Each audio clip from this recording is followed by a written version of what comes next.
expect me to stay like I'm your only escape. Hey y'all, it's your good sis Erica Vane back again with another Sistas video breakdown. And in this video, as you can tell by the title, we are talking about the preview to episode 9. Ciao. It's still a mess. Let's get into it. Y'all, it looks like next week we're going to be picking up right where we left off again. And Gary shows up at the restaurant. This is on Andi. I ain't even gonna hold you. This is 100% on Andi. She had the opportunity to tell Gary what was going on. She had the opportunity to be straight up with him, and she chose not to. And one thing I need her to think about is the reasons why she chose not to. She chose not to because she doesn't trust Gary. She chose not to because she didn't want Gary to overreact. She chose not to because she knew exactly where his mind was going to go with the whole thing, and it was going to be a bigger headache than she wanted to deal with at the time. All of which are very real reasons for not wanting to tell him, but also very real reasons of making you understand or question why you actually in a relationship with someone who you have to figure out or try to maneuver around in this way, sis. Like, it's still just not giving what it was supposed to give. And have we had enough? I'm thinking we have had enough, but every time I'm thinking we have had enough, she keeps going back for more, and I'm just like, yeah. So we're probably going to pick up right where we left off in reference to them being at this dinner and Gary showing up. He pulls up a seat and decides to start questioning people, and at that point for me it's like, okay, this is my client's opposing counsel. We're trying to figure out the settlement deal.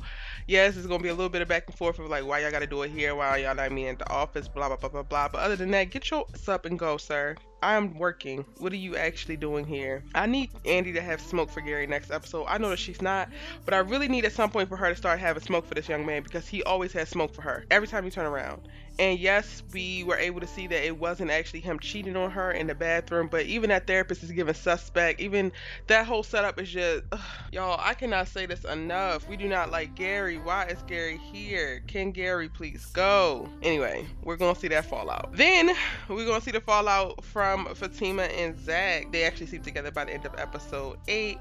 And then we get to see Zach saying, "Don't trust me." And I'm like, sir, not you pursuing her, not you, engaging her in this way. Like, she told you to get out too with that old boy. Now, we all know that, yeah, she didn't want him to leave either because she really do care about Zach and all that. But you chose to stay. Then you wanted to, do that thing with her and all of that. And now you're like, don't trust me. And does she already know that? She already knows that what you're going through is mad real, that you're still not over caring. So my thing is, why apply pressure? Like, why? I really mess with Zach. Like, I really love Zach as a character, but he's slipping back into his ways, his little, what boy tendencies, and we ain't really feeling it. And it's like, okay, I can appreciate him saying, like, don't trust me, I'm up, because he's trying, I guess, to articulate the place that he's at and, the conflict that's going on within him. But if that's the case, then also don't be sleeping with me.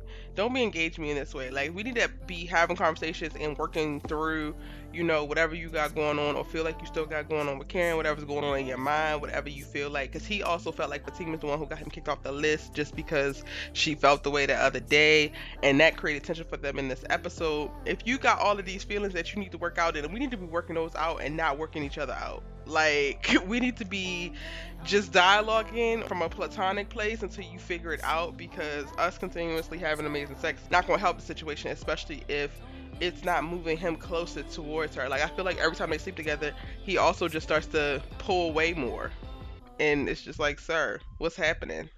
But Sabrina ain't even able to get Andi on the case before Jacoby has already written a letter clearing Sabrina's name, and he's over at her apartment apologizing, talking about he then wrote this letter that clears her, and it says that you did absolutely nothing wrong. First of all, why is he even in the apartment? He could have told you this from the hallway. This boy just threatened to tell everybody that you sexually assaulted him. That is a sexual offense. You will be a sex offender. Like, absolutely not. Absolutely not. Why is he in here? Sir, remove yourself. You and these big crocodile tears, these big teddy bear eyes can get on the other side of my door. I don't even want to ever see you again. I hope he ain't asking for his job back, because, sir, that ain't never gonna happen. You need to go. I'm about to get real rude with it. There's so many places I can tell you to go, but you just need to get on from here, sir. And child, we're gonna see Maurice next episode. Him and the scammer boy are doing a thing, and they let Calvin know that he need to put his headphones on in this dang on trailer because they're gonna be loud. Okay, girl. All right. At this point, I'm more interested in seeing what's going on with Calvin than whatever Maurice has got going on. Because for the last few episodes, Maurice has just been spiraling in a way that I'm not necessarily happy about. And clearly, we're going to get him and old boy trying to make it a thing. Maybe the scammer stop trying to scam.